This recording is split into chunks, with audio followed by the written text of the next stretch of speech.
సామెతల గ్రంథం 1వ అధ్యాయం చివరి వాక్యాన్ని చదువుదాం.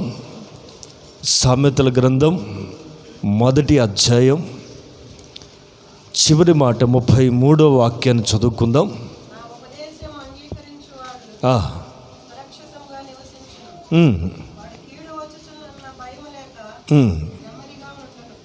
ఆమేన్. ఒక చక్కని మాట అక్కడ రాయబడుతుంది, అందరూ బాగా ఆలకించండి. సురక్షితముగా అనే మాట అక్కడ మనం గమనిస్తాం.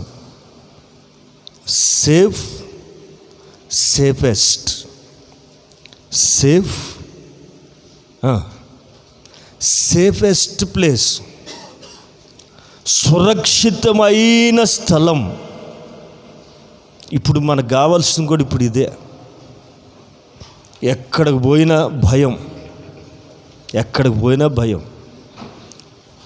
ఆ ప్రదేశం సురక్షితమైందో కాదో, తినే ఆహారం సురక్షితం, ఎవరు పట్టుకున్నారో, ఎవరు తిన్నారో, ఎవరు ఏం చేసే భయం. ఒక్కొక్క వార్త వింటూ ఉంటే గుండెలు పగిలిపోయేటట్టుగా ఉన్నాయి. క్షేమము లేని కాలంలో సురక్షితంగా ఎలా బ్రతకాలి, ఇది మనకి అవసరమైన విషయం. ఈ పూట జాగ్రత్తగా నా మాటలు వినండి. సేఫెస్ట్ ప్లేస్, అర్థమవుతుందా? సేఫెస్ట్ ప్లేస్, సురక్షితమైన స్థలం ఒకటి ఉంది. దాన్ని మీకు పరిచయం చేయాలని పూట కోరుకుంటున్నాను. నా మాటలు వినండి. ఈ లోకంలో మనం సురక్షితంగా ఉండాలండి. సేఫెస్ట్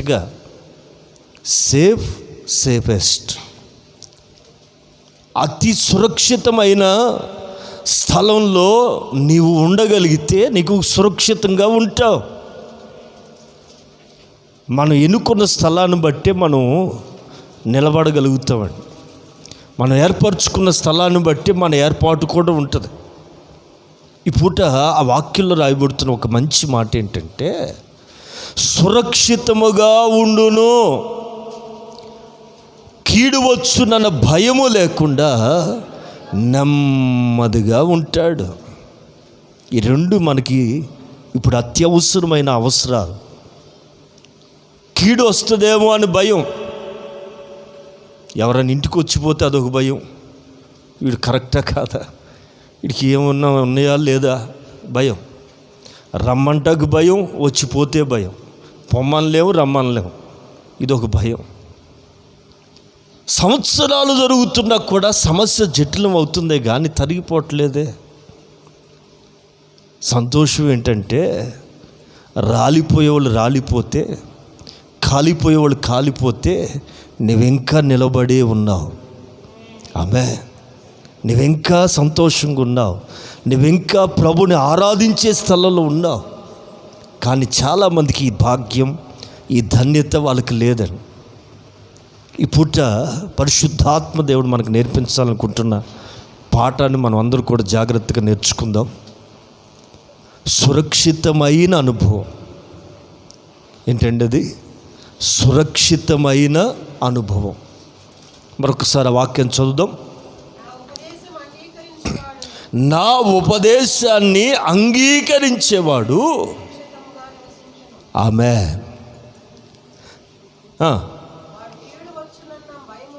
లేక నెమ్మదిగా ఉంటాడు. నా ఉపదేశాన్ని వినువాడు కాదండి. ఎవరతను? ఉపదేశం, ప్లస్ ఆదేశం. ఆదేశాలు వేరు, ఆదేశాలు వేరు. అంటే దాన్ని సపోర్ట్ చేస్తూ అనుబంధంగా ఒక విషయాన్ని చెప్పినప్పుడు దాని సపోర్ట్గా అనేకమైన ఉపమానాలు ప్రభు ఎలా అయితే చెప్పారో, ఒక సబ్జెక్ట్ నేర్పించడానికి ఒక ఉపమానాన్ని అనుబంధంగా ప్రభు అది చెప్పి దీన్ని నేర్పిస్తూ వచ్చారో, బైబుల్లో అనేక ఆదేశాలు ఉన్నాయి. ఆ ఆదేశాలు పాటించడానికి ఉపదేశాలు ఇవి మనకు అవసరం. కథలు వినే కాలం అయిపోయిందండి. ఉపదేశాన్ని నేర్చుకుని దాన్ని గట్టిగా పట్టుకుని దాన్ని దాచుకోగలిగితే రాబోయే దినాల్లో మీరు కదల్చబడరు. ఈ రోజున అనేక మంది నశించిపోవటానికి కారణం ఏంటో తెలుసా? నా జనులు జ్ఞానము లేకయే ఏమవుతున్నారండి? ఈ రోజున అనేక మంది నశించిపోతున్నారు, ఆత్మీయులు కూడా.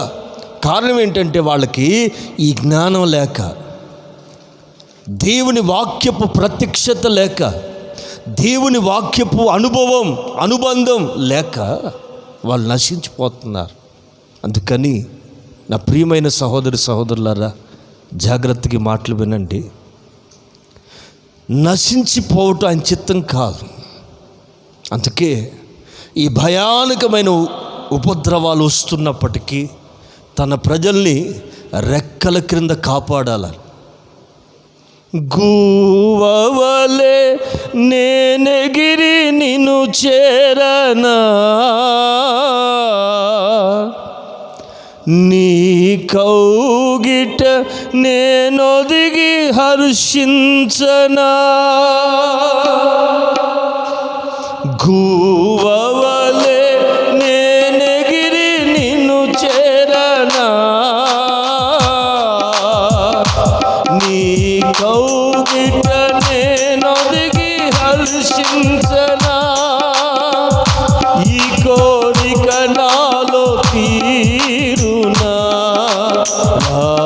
రాకడలోనే తీరునే, ఈ కోరిక నాలో తీరునా, రాకడ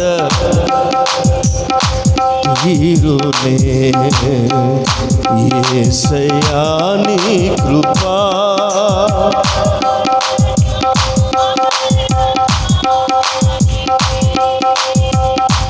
అర్హునిగా మార్చెను, యేసయ్యా నీ కృపా అర్హునిగా మార్చెను, యేసయ్యా నీ కృపా, యేసయ్యా నీ కృపా. హల్లెలూయా. ఒక చక్కని సందేశాన్ని క్లుప్తంగా చెప్తాను, నా మాటలు వినండి. సురక్షితమైన అనుభవం. బయట ఎంత కల్లోలంగా ఉన్నా నీ లోపల మాత్రం కలవరం ఉండకుండా కాపాడబడాలి అని అనుకుంటే, ఒక ప్రక్క ఆర్థిక ఇబ్బందులు కావచ్చు, మనుషుల వల్ల కలిగే బాధ కావచ్చు. తెలుసా, యోబు గ్రంథంలో చక్కని మాట ఉంటుందండి.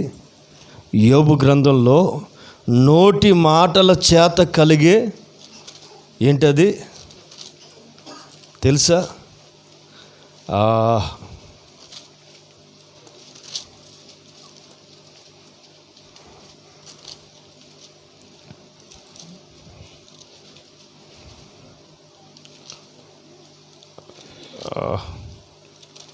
నోటి మాటల చేత కలిగే నొప్పి కూడా లేకుండా ఆయన నిన్ను కాపాడుతాడట. 5వ అధ్యాయమమ్మా, రైట్, చదవండి. 5:21 రైట్, 5:21 చదవండి.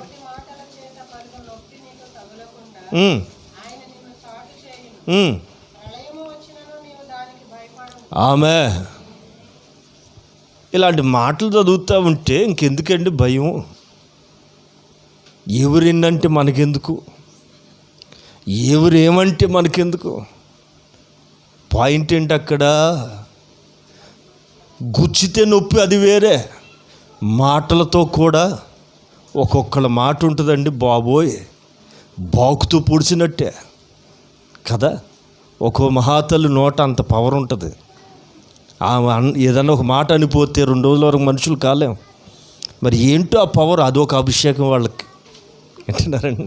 మనం ఎన్ని తిట్టండి, మన మాట పిల్లల మీద పనిచేయరు. రేయ్ మా మమ్మీగా, కానీ అదే అన్నారే అనుకో ఎవరన్నా, అది 2 రోజులు తిండి సహించదండి. ఏంటో ఆ మాటకున్న ప్రభావం చూడండి. నోటి మాట వలన కలిగే ఏంటది? పెయిన్. అప్పుడప్పుడు ఇంగ్లీష్ పదాలు కూడా వాడాలి. పెయిన్, నొప్పి అంటే పెద్ద సప్పగుంది. పెయిన్ అంటే భలే అర్థంగా ఉంది కదా, పెయిన్. ప్రియులారా ఆలోచించండి, మనుషుల వల్ల అనేక మాటలు రావచ్చు నీ మీద. మనుషులు రకరకాలుగా నోటి మాట చేత నిన్ను పొడుస్తూ ఉండొచ్చు. బట్ ఈవేళ పరిశుద్ధాత్ముడు మీతో ముచ్చటిస్తున్న మాటను గమనించండి. నోటి మాట వల్ల కలిగే నొప్పి అయినా నీకు తగలకుండా ఆయన నిన్నేం చేస్తాడు తెలుసునా? చాటుగా చేసేస్తాడు, దాస్తాడట. ఆమేన్. అంత మాత్రమే కాదండి, ప్రళయము వచ్చినను హల్లెలూయా భయపడవు. లోకమంతా భయం గుప్పిట్లో బ్రతుకుతుందండి. లోకమంతా కూడా ఇప్పుడు ఎలా ఉంది? భయం భయం భయం. వింటున్నారండి? భయం, ఒకటే భయం. అక్కడ దాకా వచ్చిందంట, వాళ్ళకు కూడా వచ్చేసి పక్కనిట్టోడు వస్తే నీకెందుకు? వస్తుందో పోతుంది, నీకేమైనా భయమా? నీకేమిటి పని? నీ పని ఏంటి? భయపడకుండా. ఆమె మామూలు జ్వరం వస్తేనే గజగజ ఇది ఏంటో, వాతావరణం మారింది, జలుబు చేసింది, జలుబు చేస్తే ఒళ్ళు బయటకోవడం ఇంకా ఇంకేముంటుందండి? అది కూడా రావద్దా? జ్వరం వస్తే ఎంత మేలో మీకు తెలుసా? అసలు ఎన్ని మేలులు ఉన్నాయో. బ్లడ్ ప్యూరిఫై అవుతుంది తెలుసా మీకు? రక్తం మార్పు చెందిది, యాక్టివ్గా అవుతుంది. ఇప్పుడు రావాలా వద్దా? మనుదిన పాములాగా ఉంటారా మీరు? కొంచెం యాక్టివ్గా అవ్వద్దండి, అప్పుడప్పుడు రావాలా. వస్తే వ్యాధి నిరోధక శక్తి కూడా పెరుగుద్దండి. సో మీరు గమనించాలి, ఏది వచ్చినా మనం మంచిగా అనుకోవాలంతే. నేను కీడు సంభవించదండి. ఈ పూట బాగా వినండి, కీడు వచ్చునన్న భయం లేకుండా మీరు బ్రతకాలి. కీడు అనే మాటకి ఇంగ్లీష్లో ఏమని ఉందంటే ఈవిల్. దుష్టుడు కలుగు చేసే క్రియలు ఏవైనా కానివ్వండి, అది రోగమే కావచ్చు, శాతబడి శక్తులే కావచ్చు, మంత్రాలే కావచ్చు, వాట్ ఎవర్ మేబీ, అది ఏదైనా కానివ్వండి, అది ఏదైనా కానివ్వండి, మీరు కీడు వస్తుందేమో నా ఇంటికి, నా మీదకి అనే భయము లేకుండా బ్రతకాలి. భయము లేకుండా బ్రతకాలి. లేఖనాలు ఎరగని వారు భయపడుతున్నారు. లేఖనాలు ఎరగకే వారు పొరపాటు పడ్డారట. అందుకని నేను మరలా పదే ఏమని చెప్తున్నానంటే, దీన్ని పట్టుకుని ఎలాడేవాడు ఎప్పుడు పడిపోడాడు. దేని పట్టుకున్న పడిపోయే అవకాశాలు ఉన్నది. వాక్యాన్ని గట్టిగా పట్టుకుంటే అతను పడిపోడు, జారిపోడు. అందుకని మీరు దేని గట్టిగా పట్టుకోవాలా? మరొక భాషలో, పరిభాషలో చెప్పాలంటే ఉపదేశం. ఆల్రెడీ ఆదేశాలు ఇచ్చేసాడు. ఈ వారం ప్రతిదినం పరిశుద్ధాత్మ దేవుడు దీన్ని ఉపదేశిస్తాడు. ప్లస్ ఆదేశం. దానికి అనుబంధంగా వివరంగా పరిశుద్ధాత్ముడు నేర్పించే పాఠాలే ఉపదేశం. ఈ పూట బాగా వినండి, నోటి మాటల వల్ల కలిగిన నొప్పే కావచ్చు, భయాలే కావచ్చు, అవి ఏవైనా కానివ్వండి, కీడు వస్తుంది అనే భయం లేకుండా మీరు నెమ్మదిగా ఉందురుగాక. ఆమె ఏదో అయిపోతుంది, మరి జీవనోపాధులు ఏంటి? ఉద్యోగాలు ఉంటాయా, పోతాయా? మరి పనులు లేవు కదా, ఎట్టా బతకాలి? నథింగ్. రేపటి గురించి చింతపడొద్దు, నా మాట వినండి. పనులు లేవని ఆవేదన పొందుతున్నారా? ఎట్ట బతకాలని ఏడుస్తున్నారా? బాధపడకండి. ఆకాశ పక్షులు చూడండి, మనలాగే వాటికి ఏమన్నా సంచులు పట్టుకు తిరుగుతున్నాయా? ఏమన్నా సుత్తులు కొడవలు పట్టుకుని తిరుగుతున్నాయా? వాడిని నన్ను దేవుడు చంపేశాడా? వాటికంటే అన్నీ బాగానే చెప్తారు, అసలుదే చెప్పరు. ఆమె శ్రేష్ఠులు కదా, మిమ్మల్ని మర్చిపోతాడా దేవుడు? ఆమె అట్టగాని పని మానేసి దుప్పటికి కప్పేసి ఏసు రక్తం తీసుకురా అని దేవుడికి శాసించారు కాక, మీరు చేసేది మీరు చేయండి, ఆయన చేసేది ఆయన చేస్తా వస్తాడు.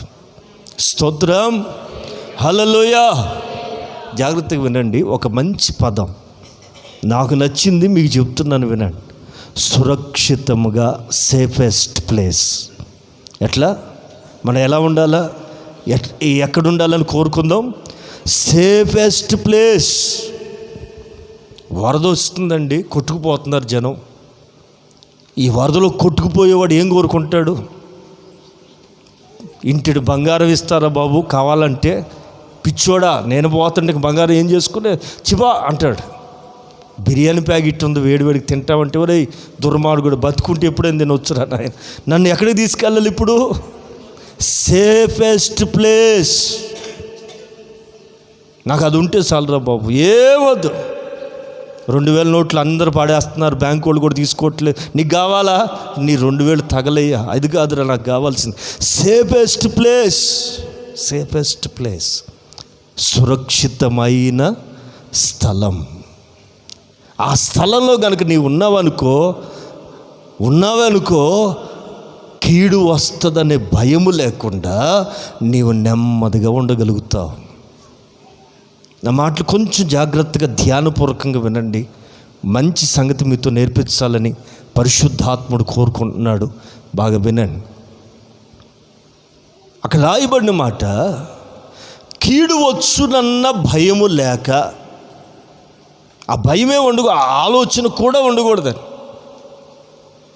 ఏమన్నా అవుతుందేమో, డబ్బులు లేవు కదా, ఎట్లా? నథింగ్. అదే దేవుళ్ళో ఉన్న గొప్పతనం అదేనే. అన్నీ ఉంటే ధైర్యంగా ఉంటాం, అది వేరు. ఏమి లేకపోయినా ఎరా దండం పెట్టం, మేము పెట్టం. అందరూ భయపడిపోతాం, మీరు పెట్టరా, మేము పెట్టం. సాగిలి పడవండి. ఏమిటిరా మీ ధైర్యం? అదే మా ధైర్యం. ఇదిగో అగ్ని మండుతా, మేము భయపడమండి.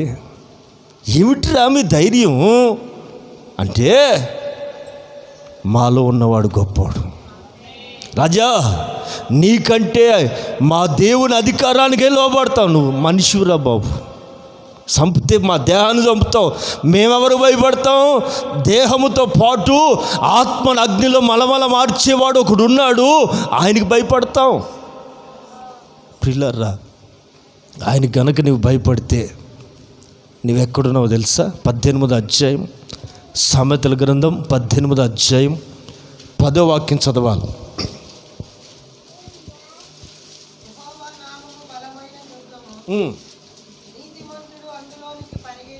పరిగెత్తి సురక్షితమైన అనుభవం. ఎలాగా?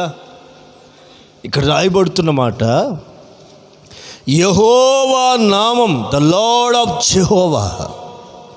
అన్ని నామాల కంటే ఏ నామం అది?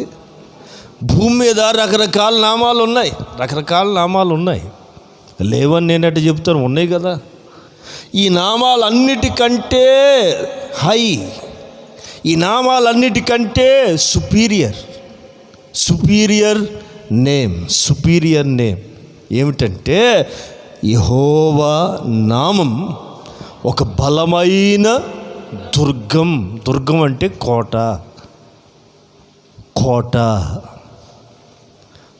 ఆయన నామమే నీకు కోట, ఆయన నామమే నీకు క్షేమకరమైన కోట.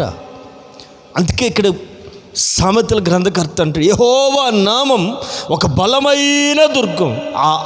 ఆ నామంలోనికి నీతిమంతుడైతే, నీతిని జరిగించాలనుకునే వ్యక్తి, నీతిగా బ్రతకాలనుకునే వ్యక్తి, నీతిగానే ఈ లోకంలో ఉండాలని కోరుకునే వ్యక్తివే అయితే నువ్వెక్కడికి పరిగెత్తాలా? No more safe. ఎక్కడైనా కానీ ఎక్కడ క్షేమం లేదు. నీకు క్షేమం కలగాలంటే, సురక్షితంగా నీవు కాపాడబడాలి అని అంటే, ఆ నామము లోపలికి రావాలి. నామానికి బయట కాదు, నామాన్ని ఇష్టపడే వ్యక్తిగా కాదు, నామాన్ని ఎరిగిన వ్యక్తిగా కాదు, నామములోనికి పరిగెత్తుకు రావాలి, లోపలికి రావాలి. దాన్నే మరొక పరిభాషలో గలతీ పత్రికలో దైవజనుడు ఒక చక్కని మాట చెప్తాడు. ఏమిటంటే, అదేంటంటే గలతీ పత్రిక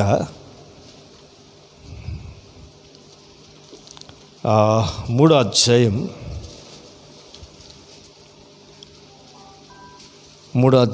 27వ వాక్యం. లోపలికి ఏంటది? క్రీస్తులోనికి బాప్తిస్మము పొందిన మీరందరూ ఆమె ఇదండి లోపలికి వెళ్ళటం అంటే. యెహోవా నామం బలమైన దుర్గం కదా. ఈ నీతిని జరిగిస్తూ నీతిగా బ్రతకాలి లోకంలో. అసలు నీతి అంటే ఏంటి? నీతి అంటే ఏంటి? బట్టలు పంచడం, కూరగాయలు పంచడం. విన్నారా? రోడ్డు మీద అయ్యా అయ్యా అంటే అడగకుండా ఆడ నోరు మోపించడానికి ఎంతో కొంత వేయటం. ఇదేనా నీతి? ఇంకేమైనా ఉందా? నీతి అంటే అర్థం ఏంటంటే తండ్రి చిత్తాన్ని నీవు నెరవేర్చటం. అర్థమవుతుందండి? దేవుని ఉద్దేశం నీవు చేయటం, అది నీతి.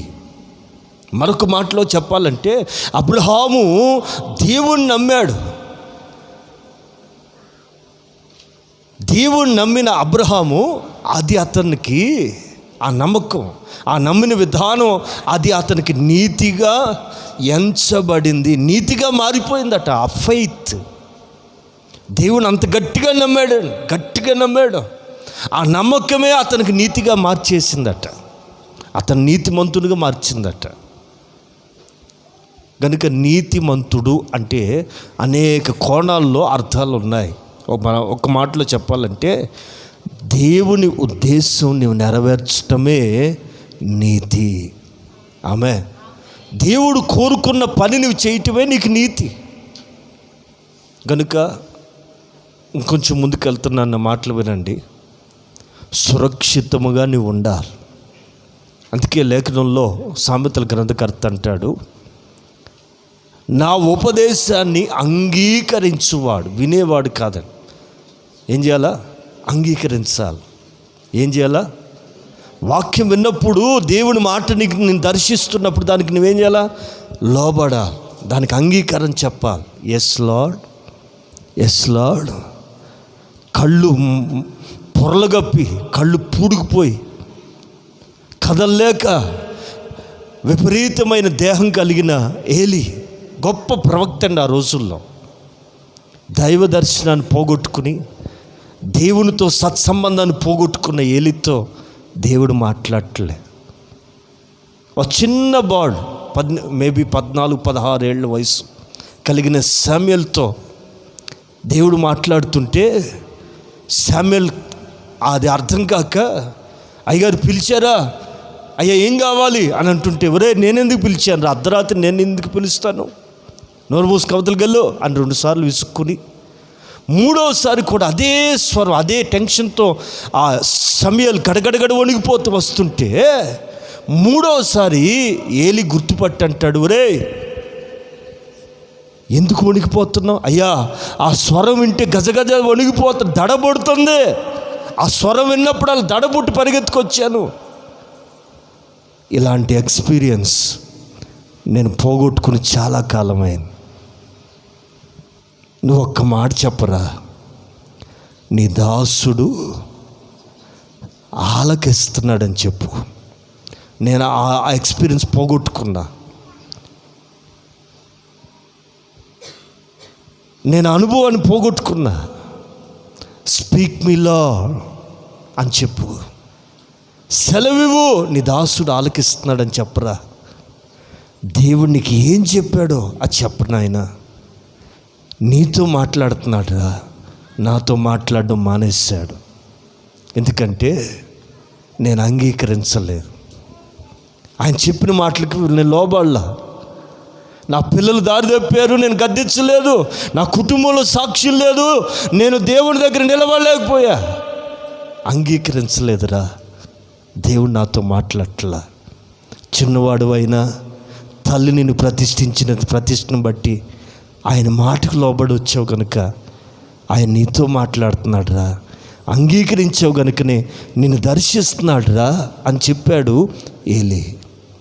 కనుక నా ప్రియమైన సహోదరులారా, నా మాటలు వినండి.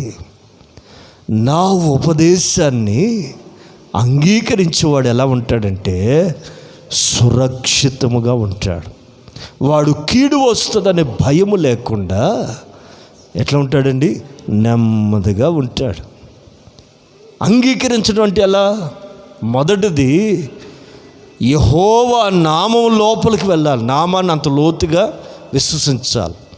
మనం చదువుకున్నాం కదా 18:10 యెహోవా నామము బలమైన దుర్గం, నీతిమంతుడు అందులోనికి పరిగెత్తి సురక్షితంగా అక్కడ ఉంటాడు. నామాన్ని అంత గట్టిగా నమ్మాలి. నామాన్ని అంత లోతుకు వెళ్ళి తెలుసుకోవాలి. లోతుకు వెళ్తే లోతైన విషయాలు తెలుస్తాయండి. నామాన్ని ఎరిగితే సురక్షితం. రెండవది నామాన్ని అంగీకరించడం అంటే ఎలాగా? క్రీస్తులోనికి వెళ్ళాలి. క్రీస్తులోని వెళ్ళి క్రీస్తుని ధరించుకోవాలి. అందుకే గలతీ పత్రిక పౌలు గారు అంటాడు, క్రీస్తు యేసులోనికి బాప్తిస్మం పొందితే మీరు క్రీస్తుని ధరించుకున్నట్టే. ధరించుకోవటం, బాప్తిస్మం అంటే అర్థం ఏంటంటే, ఇప్పుడు నేనున్నాను, నా మీద యేసయ్యని ధరించుకున్నా. మీకు అర్థమయ్యే భాషలో చెప్పమంటారా? ఇప్పుడు అప్పుడప్పుడు పార్టీ పబ్లిసిటీలు అప్పుడు మొఖాలు, ఇప్పుడు ఏ పార్టీ నాయకుడి ఫోటోలు పెట్టేసి ఒక రబ్బర్ బ్యాండ్ పెట్టేసి వాడి మొఖాలు తగిలించుకుని తిరుగుతుంటారు పార్టీ క్యాన్వాస్లో. అప్పుడు మోడీ ఫోటో అయితే మోడీ, కేసీఆర్ది అయితే కేసీఆర్, జగన్ అయితే జగన్. వాళ్ళ నాయకులు ఫోటోలు పెట్టుకుని క్యాన్వాస్ చేస్తారంటే లోపల ఉన్నవాడు వేరేవాడు, కానీ పై మాత్రం ఏ మొఖం కనబడుతుందండి? అంటే వీళ్ళు ఎవరిని ధరించుకున్నారు? వీళ్ళు మనం చూడగానే ఎవరు కనబడుతున్నారు? వాళ్ళు ఎవరైతే ధరించుకున్నారో వారి ముఖాలు కనబడతాయి. అంటే ఇప్పుడు క్రైస్తవుడు అంటే అర్థం ఏంటో తెలుసా అండి? ఏ ట్రూ క్రిస్టియన్ అంటే అర్థం ఏంటో తెలుసా? Without wear the Christ is not a Christian. క్రీస్తుని ధరించుకొని వాడు క్రైస్తవుడు కాదండి. వాక్యాన్ని బట్టి చెప్పాల్సి వస్తే ఎవరైతే క్రీస్తుని అలా ధరించుకుంటారో బాప్తిస్మంలో వారే క్రైస్తవుడు. ఆమె క్రీస్తును ధరించుకున్న వాణ్ణి పరలోకమున తండ్రి ఎలా చూస్తాడు? మాస్క్ పెట్టుకుని ఆ బొమ్మ పెట్టుకున్న వాళ్ళు డిఫరెంట్ కనపడతారు, బొమ్మ లేని వాళ్ళు ఈజీ కనబడిపోతారు. బొమ్మ పెట్టుకున్నవాడు కనపడు, లోపలవాడు కనపడ్డాం. ఆ పార్టీ వాళ్ళు వీళ్ళంతా మా గ్రూపే, రండి మొఖాలు పెట్టుకున్న వాళ్ళంతా ఇటురండి, మంద ఈ పార్టీ. ఆ పార్టీ కాదు, మాస్క్ లేని వాళ్ళు పక్కవాడి రండి, మాస్క్ పెట్టుకున్న వాళ్ళంతా ఇటురండి అంటే పెట్టుకున్న వాళ్ళందరిని ఐడెంటిఫై చేస్తారు. ఇప్పుడు పరలోకమున్న తండ్రికి మనం ఎలా కనబడతాం? Special identification. అర్థమవుతుందండి? బాప్తిస్మం అంటే ఏదో చిన్న పని అనుకుంటున్నారేమో. పరలోకమందున్న తండ్రికి క్రీస్తుని ధరించుకున్న వ్యక్తిగా నువ్వు కనపడతావు, నీ లోపల కనపడదు. మరొక భాషలో చెప్పాలంటే నిబంధన మందస్సాన్ని తుమ్మకర్రతో చేస్తారు. మందిరపు ఉపకరణాలన్నిటికీ వాడిన కర్ర పేరేంటి? తుమ్మకర్ర. ఈ కర్ర అన్నిటికంటే వ్యర్థమైంది, అన్నిట్లో వేస్ట్. ఎందుకు పనికిరాని కర్ర ఏదైనా ఉందంటే తుమ్మకర్రనే. దాంతో సరసాలు ఆడగలరు ఎవరన్నా? ముళ్ళ తెల్లగున్న భలేగున్న ఆడుకుందరా అనగలరండి? చీల్చి వదిలి పెడుతుంది. అట్లాంటి దుర్మార్గుడే నీ మనిషిని దేవుడు కోరుకున్న ఆ ముళ్ళన్నీ చెక్కి పై చర్మం ఒలిచి దాన్ని కోసి తనకి అవసరమైన ఒక పాత్రగా మార్చుకున్నాడు. ఆమె మన తుమ్మకర్రతో సమానం. తుమ్మ చెట్లు అంటాడు, తుమ్మ చెట్టు చూడగానే నీ ముఖం కనపడాలి. ఆహా, నేనే సేమ్ టు సేమ్, అసలు నేనంటే నువ్వంటే నేనే. కానీ ఎప్పుడైతే ఈ తుమ్మకర్ర సన్నిధికి వచ్చిందో దీన్ని బంగారు అనే విశ్వాసంతో పొదిగాడండి. ఇప్పుడు పొదిగిన తర్వాత పై బంగారమే కనబడుతుంది, కానీ లోపల తుమ్మకర్ర కనబడదు. ఆమె క్రీస్తుని ధరించుకుంటే ఈ తుమ్మకర్ర రూపం మారుతుంది, విలువ మారుతుంది. దాని స్థానం కూడా ఏవండి అడవిలో ఉన్నంతసేపు అడవిలో ఉంది. ఎప్పుడైతే నరకబడిందో, చెక్కబడిందో, సరిచేయబడిందో ఆ అడవిలో ఉన్న దాన్ని తీసుకొచ్చి ఎక్కడ పెట్టాడు? అతి పరిశుద్ధమైన ఆమె మీరు లోకంతో కలిసి ఉన్నంత కాలం లోకంలో ఉన్నారు, విలువ లేదు. కానీ ఈ రోజునైతే ఎక్కడున్నారండి? అతి పరిశుద్ధమైన ప్రభు సన్నిధిలో ఉన్నారు. ఆమె ఇది సురక్షితం. 2 మాటలు చెప్పి ముగిస్తాను, ఆ మాటలు వినండి. బాప్తిస్మం ద్వారా లోపలికి రావాలి. ప్రభు నామం లోపలికి రావాలి. అలా ధరించుకోగలిగితే సురక్షితముగా కీడు వస్తుందనే భయం లేకుండా మీరు బ్రతుకుతారు. Amen, amen. ఒక మాట చదువుకుందాం. లేవికాండం 25వ అధ్యాయం 18వ వాక్యాన్ని ఒకసారి చదువుదాం. లేవికాండం 25వ అధ్యాయం.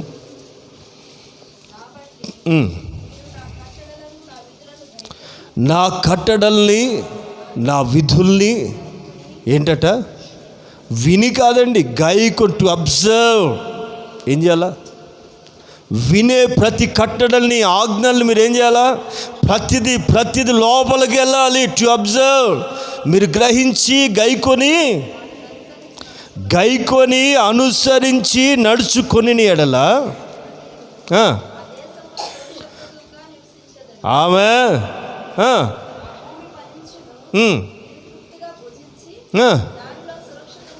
సురక్షితముగా నివసిస్తారు. ఆ దేశంలో, వాగ్దానం చేయబడిన దేశంలో. మీరు వెళ్ళబోయే దేశంలో ఎలా ఉండాలో తెలుసునా? మీరు నా ఆజ్ఞల్ని, నా కట్టడలని మీరు గైకొని వాటిని అనుసరించి నడవాలి. ఏదైతే నేర్చుకుంటున్నారో అలా మీ నడక మారాలి. ఒకసారట ఒక కాకి దానికి కోరిక పుట్టిందట. దేవుడికి నేనేం పాపం చేశా, నల్లగా పుట్టించాడు. దేవుడు పుట్టించాడు, నేను రంగు మార్చుకోలేనా అని ఏమండి సున్నం కొండలో పడి డొల్లి తెల్లటి సున్నం కొండ ఉంటే దాని నిండా ఒంటి నిండా మునిగి రంగు పూసుకుని వచ్చి కొంగల మధ్యలోకి వెళ్ళిందట. కొంగల మధ్యలోకి వెళ్ళగానే రంగు చూసి అవి కూడా మురిసిపోయి పొరపాటు పడి మాయలో పడిపోయి కాకిని చేర్చుకున్నాయటండి. ఈ కొంగలేమో ఇంత సన్నటి కాళ్ళు వేసుకుని నెమ్మదిగా చెంగు అనుకుంటూ నడుస్తుంటే రంగు మారిందిగా నడక మారుతుందండి. దాని కాళ్ళు వేరు, వీటి కాళ్ళు వేరు. ఏమండి, దీని నడక వేరు, వాటి నడక వేరు. రంగు మార్చుకుందిగా నడక మారలేదే. ఇదేంట్రా తేడా నడుస్తున్నాయి అని అవన్నీ గమనించి ఇది ఎక్కడో తప్పిపోయింది, పనికిమాల రంగు మార్చింది కానీ దీన్ని నడక మారలేదని అన్ని పొడిచి చంపినాయి అట్టాడు. రంగు మారితేనో వేషం మారితే కాదండి, మారాల్సినవి మారాలి. ఇదే మారు మనసు. ఇది లేకుండా ఎంతకాలం భక్తి చేసినా శూన్యం, వ్యర్థం. అందుకని మారు మనసుకు తగిన ఫలాలు మీరు ఫలించాలి. ఆమె ఈ చివరి దినాల్లో మనం ఫలించాలి.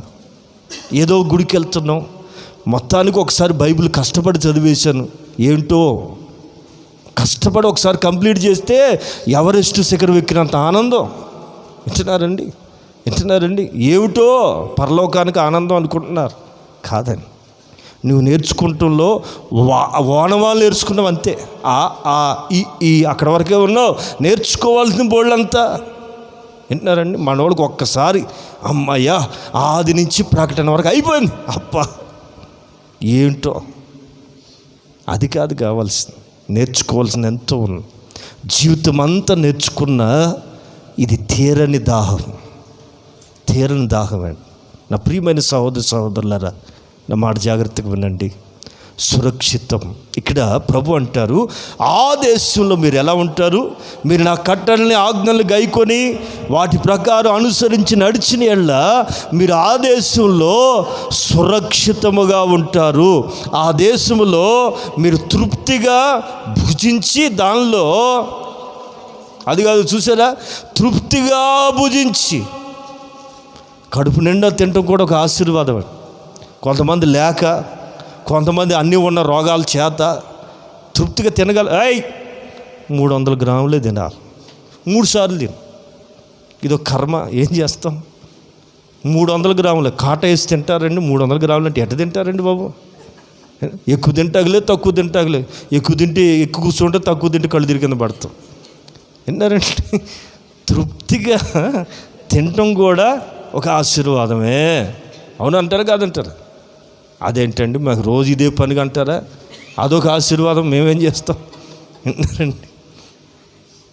మీరు గనక నా ఆజ్ఞలు అనుసరించి కట్టడం గైకుని అనుసరించి నడిస్తే మీరు ఆ దేశంలో సురక్షితంగా ఉంటారండి. మీరు ఆ దేశంలో తృప్తిగా భుజించి ఎట్లా ఉంటారండి? దానిలో సురక్షితముగా ఉంటారు. నామాన్ని ఎరగటం, క్రీస్తుని ధరించటం, ఆజ్ఞల్ని అనుసరించి నడవటం ద్వారా మనం తృప్తిగా భుజిస్తాము, సురక్షితముగా ఉంటాం. ఇంకొక మాట చెప్తాను వినండి. ఈ రూతం ఉంది కదా, మోయాబీరాలు, మోయాబు వంశం ఎలా వచ్చిందో మీకు తెలియాలి. ఒక అక్రమమైన సంతానం అది. దేవునికి వ్యతిరేకమైన ఉద్దేశంతో పుట్టిన సంతానం మోయాబు సంతానం. ఆ దేశంలోంచి ఒక బిడ్డ బయటకు వచ్చిందండి. ఆమె పేరే రూతమ్మ. ఆమె అన్యురాలు, విగ్రహారాధికురాలు. నిజదేవుడు ఎవరో తెలియదు, నిజ ఆరాధన ఏంటో తెలియని ఆ వ్యక్తి ఈ నయోమి చేసే పై ప్రార్థన నేర్చుకుని, ఇందులో ఏదో తెలియని ఒక శక్తి ఉంది, ఈమె చెప్తున్న మాటల్లో ఏదో గొప్ప మహిమ ఉంది, ఇది నేను తెలుసుకోవాలని కోరిక కలిగి భర్త పోయినా భర్త కంటే ఎక్కువ విలువ ఆ దేవుని విషయాల కొరకు ఇచ్చి వాళ్ళ అత్త ఎంత నివారిస్తున్నామా, నువ్వు చిన్నదానివి, వయసు ఉంది, పెళ్లి చేసుకో, నువ్వు హ్యాపీగా బతుకు అని చెప్తున్నా, తల్లో నీకు దండం, నేను మాత్రం నిన్ను విడిచిపెట్టను. ఎందుకు విధనంటే నీ దేవుడే, నువ్వు చెప్తూ ఉండగా నాకు దేవుడైపోయాడు. నిన్ను వదిలేననుకో, ఆ దేవుడిని వదిలేసినట్టు. నేను నీకోసం వస్తున్నాను అనుకుంటున్నావు పిచ్చిదానా, నీ వెనకబడి వస్తే నాకు ఆ దేవుడు దొరుకుతాడు అని బలవంతంగా ఆమె ఎంత వద్దన్నా వెంటబడి వచ్చింది బెత్లెహేముకి. మొత్తానికి పొలంలో నిలబడినాక పరిగేరుకుంటుంటే బోయాజు అడిగాడు, ఎవర్రా ఈమె కొత్త కనబడుతుందంటే పనోళ్ళు చెప్పారు, అయ్యా మోయాబు దేశం నుంచి నయము తీసుకొచ్చిన కోళ్ళయ్యా, ఆమె మన దేశస్తురాలు కాదు, అన్యురాలు, కానీ భర్త చనిపోయిన చిన్న వయసులోని అత్తమ్మని వెంటబెట్టుకుని హత్తుకుని వెంబడిస్తూ వచ్చింది. అత్తమ్మని లోపల పెట్టి యవనస్తురాలు బయటకు వచ్చి కష్టపడుతుందయ్యా, పరిగెరుకుని అన్ని గింజలు తీసుకెళ్ళి గంజి పెడదామని కష్టపడుతుందయ్యా అని ఆమె గురించి చెప్తే, ఆమెను గూర్చిన సాక్ష్యం విన్న బోయాజు అంటాడు 2:12 రూతు గ్రంథంలో ఏమంటాడంటే, అమ్మా అయ్యా ఏమి తెలిసి చదువుమా, అమ్మా ఆమె అంటుంది, అయ్యా ఏం తెలిసి నా మీద ఇంత జాలి చూపిస్తున్నావు అని రూతమ్మ అడుగుతుంటే బోయాజు అంటాడు, నీవు చేసావు, గతంలో ఏం చేసావు అది నాకు వినబడింది, నేను విన్నాను. యెహోవా నీవు చేసిన దానికి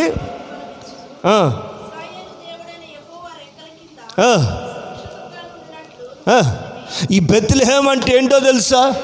రొట్టెలు కలిగిన ఇల్లు. ఆమె ఈ రొట్టెలు కలిగిన ఇల్లుని అందరూ విడిచిపెట్టిపోతే మీ అత్తమ్మ అతి తెలివితేటలో పోయి వచ్చింది. ఏం సాధించిందంటే భర్తను పోగొట్టుకుంది, 2 కొడుకులను పోగొట్టుకుంది, నిన్ను సంపాదించుకుని వచ్చింది. ఈ దేశం ఎప్పటికీ సమృద్ధి కలిగిందే. కారణం ఏంటంటే దీని పేరే బెత్లెహేం. ఆమె సమృద్ధి కలిగిన ఇల్లు, రొట్టెలిల్లు. ఈ ఇంట్లోకి అడుగు పెట్టావు తల్లి, ఈ ఇంట్లో అడుగుపెట్టి నిలబడిన నీవెక్కడున్నావు తెలుసా?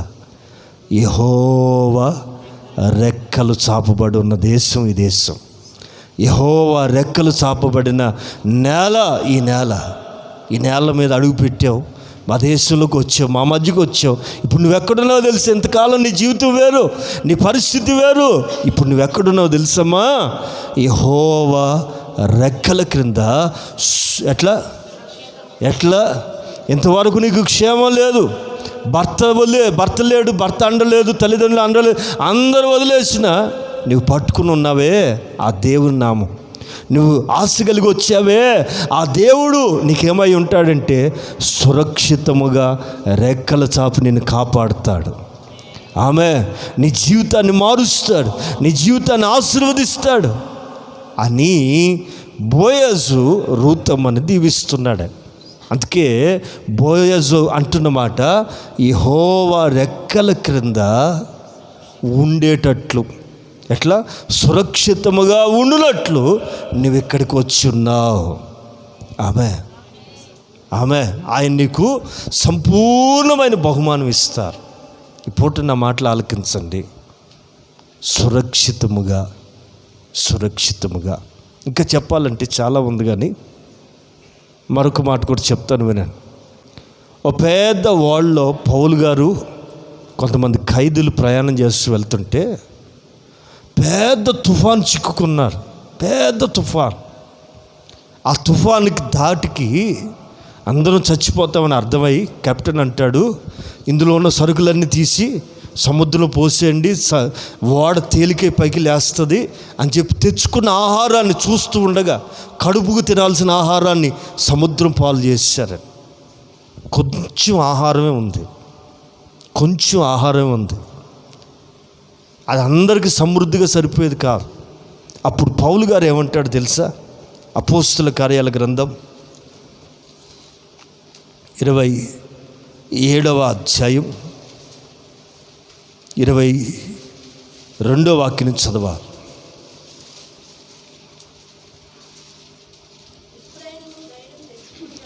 అయ్యలారా భయపడకండి, ఇప్పుడైనను ధైర్యము తెచ్చుకొనుడి. వాడకే కానీ వాడ లోపల ఉన్న మీకే కానీ హాని కలగదు. అదిగో నన్ను బట్టి నేనెవరో తెలిసిన దేవుని సేవకుడిని, దేవుని ఆత్మ కలిగిన వాడిని, దేవుని ఆత్మచేత నడిపించబడుతున్నవాడు. నా ఒక్కడిని బట్టి మీ అందరికీ క్షేమం. దేవుని ఆత్మ కలిగిన ఒక్క యోసేపును బట్టి దేశమంతటికి కరువు లేకుండా క్షేమం. దేవుని ఆత్మ కలిగిన యోసేపును బట్టి దేశమంతటికి క్షేమం. ఆ వాళ్ళలో పౌలు గారు అంటారు, నేను ఎవరినో తెలుసా, నేను ఎవరిని సేవిస్తున్నాను తెలుసా, నేను ఎవరిని సేవించుచున్నానో ఆ దేవుని దూత ఆమేన్ భయపడకు, ఇదిగో నువ్వు సావయ్యా, కైసర్ దగ్గరికి వెళ్ళి నిలబడాలి. ఇదిగో నిన్ను బట్టి నిన్ను కాపాడాలంటే వీళ్ళు కూడా కాపాడబడతారు. నిన్ను బట్టి నీతో పాటు ఉన్న ఈ వాళ్ళలో ఉన్న వాళ్ళందరూ కూడా ప్రైజ్ అలాహ్. ఒక సేవకుడు వాళ్ళలో కొన్ని దినాల పాటు ఉంటే అన్వాంటెడ్గా ఆ ప్రయాణంలో కలిసి ఉన్న పుణ్యానికి వాడ కాపాడబడింది, వాడలో ఉన్న మిగిలిన ప్రజలు కూడా కాపాడబడ్డారు. ఇక్కడ పాయింట్ ఏంటంటే అన్వాంటెడ్ ప్రయాణం అది. వాళ్ళకి తెలియకుండానే ఒక సేవకుడు ఆ వాళ్ళలో ఉన్న పుణ్యానికి వాళ్ళందరూ కాపాడబడి సురక్షితముగా బయటపడ్డారు. ఇప్పుడు సహవాసం అనే వాడిది, దేవుని సంఘం అనే వాడ, ఇది వాంటెడ్గా వచ్చాం. ఈ వాంటెడ్గా వచ్చిన ఈ సహవాసపు ఓడలో ఇంకేమన్నా ఉంటుందా? వాళ్ళు తెలియకే సేవకుని వెంబడించారు గనుక సురక్షితంగా బయటపడ్డారు. తెలిసి సహవాసాన్ని వెంబడిస్తూ దేవుని అభిషిక్తుడైన సేవకుని వెంబడిస్తే ఆ సహవాసంలో నీకేమైనా కొరత ఉంటుందా, కరువు ఉంటుందా, శ్రమ ఉంటుందా? నో, సురక్షితంగా నడిపించబడతారు, అద్దరికి చేర్చబడతాం. ఆమె గనుక ప్రియులారా, సహవాసం కూడా చాలా విలువైన, సేవకుని వెంబడించడం కూడా చాలా ముఖ్యమైన విషయం. ఎవరిని వెంబడించాలంటే దేవుని ఆత్మ కలిగిన వాడిని కనుక మనం వెంబడిస్తే క్షేమం. అబ్రహాముకి పిలుపు ఉంది, లోతుకు పిలుపు లేదండి. అబ్రహాము దేవుని చేత ఎన్నుకోబడినవాడు, పిలుపు దర్శనం కలిగిన వాడు. అబ్రహాముతో పాటు నడిచిన పుణ్యానికి, అబ్రహామును నమ్ముకుని ఉన్నందుకు అబ్రహాము ఎంతగా దీవించబడ్డాడో, పిలుపు దర్శనం లేని లోతు కూడా, అతని సంతతి, అతని మంద కూడా ప్యారలల్గా అభివృద్ధి చెందింది. అర్థమవుతుందండి? పిలిచిన వాడిని దేవుడు ఎంతగా దీవిస్తాడో, పిలిచిన వాడిని వెంబడిస్తూ ఉంటే అతని పిలుపు లేకపోయినా, దర్శనం లేకపోయినా సేమ్ టు సేమ్ దేవుని ఆశీర్వాదంలో తేడా ఉండదు. దేవుని కొలతలో పక్షపాతం లేదండి. ఆమె గనుక సహవాసం అనేది చాలా ఇంపార్టెంట్. సంఘాన్ని విలువ మీరు తెలియాలి. సంఘం అంటే ఏమిటో మీకు తెలియాలి. అందుకే వీరు అపోస్తుల బోధ యందు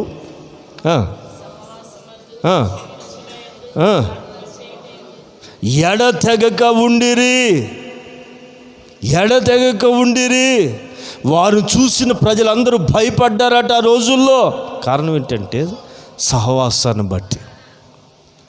సహవాసం చివరి మాట ఏంటంటే, సహవాసాన్ని బట్టి కూడా నీకు క్షేమం కలుగుతుందని.